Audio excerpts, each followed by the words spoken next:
Why can some people spend thousands of hours on aim trainers and still get little to no results in game, while some pro players never touch an aim trainer and they seem to have perfect in-game aim?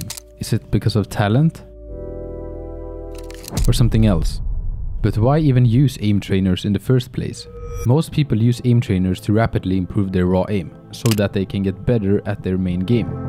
Aim trainers allow you to isolate certain skills and get a lot of repetition in a short period of time. If you need to, you can just drill 30 minutes of pure tracking. While in a game you might get 1 or 2 fights that help you practice tracking, and these fights might last a few seconds at most. A Valorant game can take between 20 to 40 minutes on average. That could be all the way up to 240% more practice in the same amount of time. If it's so efficient, why doesn't aim training seem to work?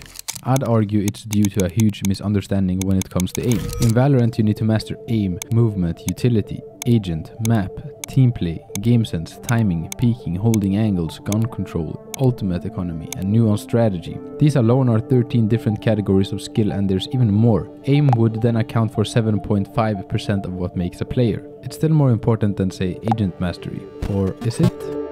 A well-placed Razornade will literally give you a kill, the exact same way good aim will give you a kill. The misconception people have is that if they increase their aim lab scores by 50%, they will suddenly get 50% better in Valorant. But that couldn't be further from the truth. If you have good aim, you've probably experienced this, playing a deathmatch and winning without a problem and winning all fights. Then once you get into a game, you're suddenly the bottom fragger.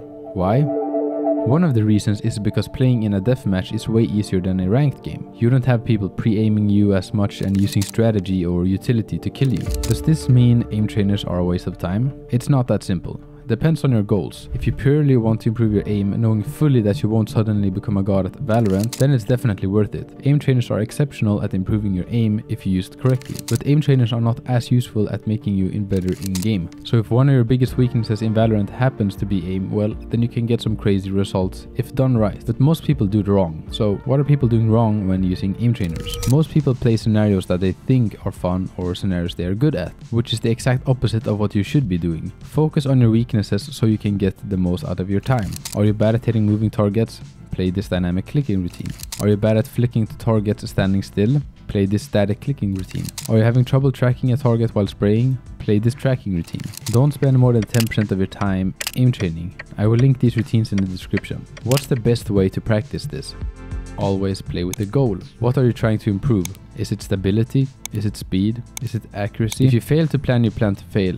Play when you have the most energy. Our neuroplasticity is the highest when we have energy and can focus. So utilize it. To get better, you need to push yourself, and in order to push yourself, you need to have energy. Focus on your technique, not your scores. Improve your technique such as tension management and your scores will automatically go up. But how do you make sure your aim training transfers into in-game? You need to aim train the exact same way you play Valorant. If you use your arm in-game to flick, then that's how you need to be practicing as well. If you use your wrist, aim train using your wrist. The goal is to make your practice simulate real in-game scenarios as much as humanly possible. Pure aim training is kind of like level 1. Once you add in gun control, first bullet inaccuracy, and movement, you're suddenly at level 10. Aiming in-game is often much harder than in practice, not to talk about pressure and utility. A lot of us lose our technique when we get pressured.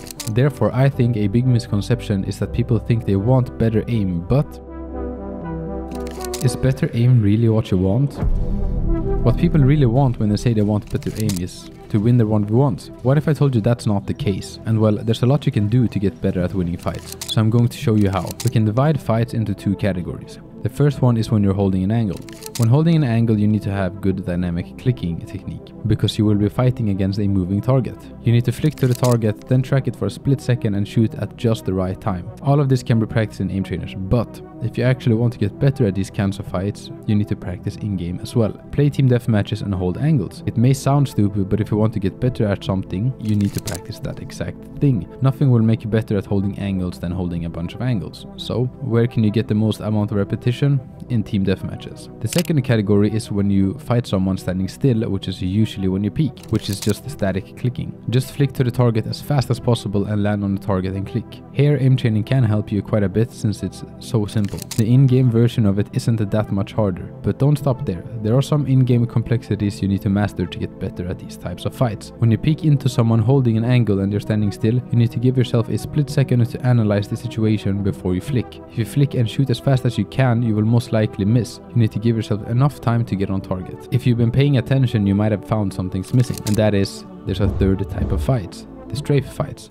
If both you and your enemy miss your first bullet, it's now a movement battle. Aim trainers can only help you so much with these kinds of fights. There is so much movement involved that in-game technique is so much more important. You can of course practice on micro-tracking or micro-flicks, but we all know it's way harder than that in-game. You have to aim and move at the same time while you strafe. Don't move then aim. You also need to strafe for long enough so that your aim can keep up. You don't adjust your aim to your movement. It's the other way around. So keep moving as long as you need to in order for you to have time to aim. Why is this the approach you need to have? To get better at any skill, you need progressive overload. This means you need to raise the difficulty in order to match your skill so that you can get better. By playing aim labs, you practice at level 1. You then move in-game and practice the level 10 scenario. To beat the level 10 scenario, you need to analyze what you're doing wrong in-game. Look at the factors outside of raw aim. Are you shooting too early? Is your crosshair far from the corner? Are you too slow?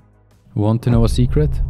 I think a lot of people practice in aim trainers because it's easier. You go play a scenario and you just have to beat your score, and boom, you get better. It's an illusion if you want to get better at the game. You can improve your scores a bunch, but it won't translate that much. It's kind of like false productivity. It feels like you're improving a bunch when in reality you aren't.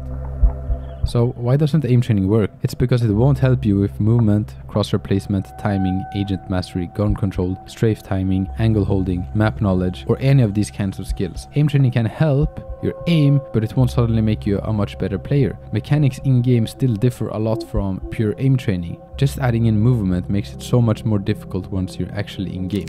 That's why they are called aim trainers, not train your aim and become a god at your favorite FPS game. So make sure you know really why you use an aim trainer. Is it to get better at your game or to get better aim? Those are two very different things.